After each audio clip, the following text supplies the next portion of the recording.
Hi guys, good day everyone. Another day, another video guys.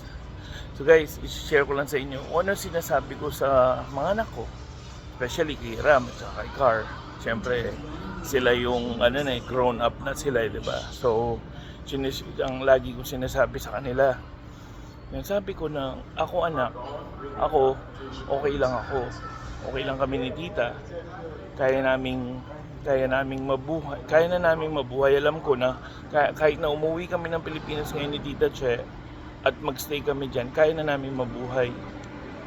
Kasi yung means lang namin, kakayanin na namin, makakaraos na kami, mairaraos na namin yung buhay namin sa means namin ngayon. Pero syempre sabi ko nga sa kanila, mas gusto ko pa rin once in a while maalala nyo na ay, paborito ni Papa to, ay gusto ni Papa to, bilan ko siya. Sinasabi ko talaga sa kanila, basta ako anak, wala akong hinihingi, hindi ako magsasabi sa inyo na bilhin niyo ako ng ganito, bilhin niyo ako ng ganyan. Pero syempre titignan mo, sabi ko sa kanila, kay Car tsaka kay Ram, lagi ko sinasabi yun.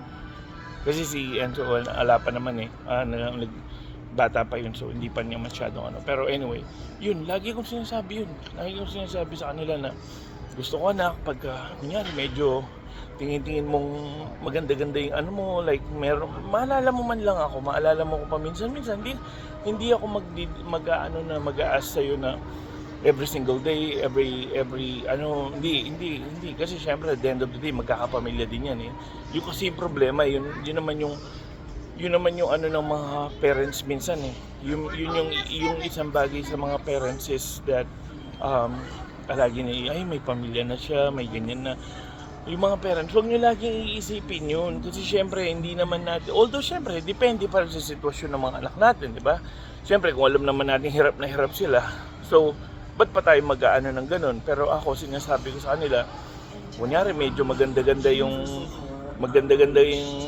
yung bonus mo or sahod mo or ganito, maalala mo man lang na, opa, magpapadala ako ng ganito or nagpadala ako ng ganito, kunin mo na lang, di ba? Sarap kaya ang pakinggan nun.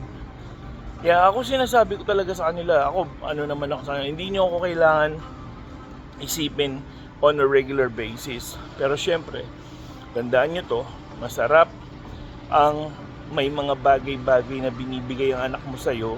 Syempre, iba yung feeling nun. Syempre, binigyan ka na anak mo, masaya ka. Syempre, kahit ano pa yun, magiging masaya ka. I-appreciate mo. Yun lang. Magiging ka na. Syempre, magiging thankful ka na buti na lang ganito. Kasi ako, sinasabi ko talaga sa kanila guys. Sinasabi ko talaga sa kanila.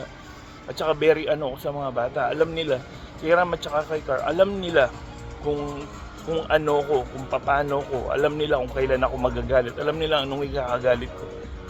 Kaya nga, talagang ko yung sarili ko, pinakilala ko ng todo yung sarili ko sa mga anak ko para alam nila, di ba? Anyway, yun lang. Thank you.